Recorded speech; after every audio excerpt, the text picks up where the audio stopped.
tapos sisiraan mo yung church na minsan nagpakain sa'yo, na minsan nag-alaga sa'yo, na minsan tumulong sa'yo.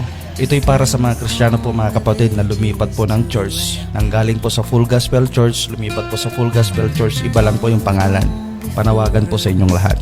Huwag na huwag po natin sisiraan yung pinanggalingan po natin na church. Huwag na huwag po tayong maging dahilan para madungisan yung pinanggalingan po natin na church. Isipin mo to kapatid, nung panahon na hindi mo kilala ang Panginoong Yesus, ginamit ni Lord yung church na yun para magpakilala sa'yo. Ginamit ni Lord yung church na yun para lumago ka sa pananampalataya.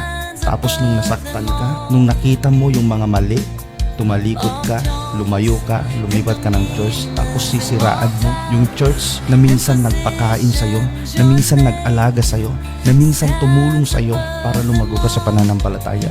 Mali po yan kapatid. Parte din sila ng body of Christ. Wala kang makikita na church na perpekto. Kung uungkatin mo, kung idedetalye mo, meron at meron kang makikitang pagkakamali ng bawat church. Pero itong tatandaan mo kapatid, kung lumipat ka, wala pong pumipigil sa'yo. As long as ikaw ay lumalago sa pinuntahan mong church, huwag mo nang i-emphasize yung mali ng iba. Lalong-lalo na kung ito yung tumulong sa'yo para makilala ang Panginoong Jesucristo. Nawa po maliwanag po mga kapatid sa mga lumilipat po ng church. Pare-pares lang po tayong lingkod ng Diyos. God bless you. Purihin po ang Diyos na buhay.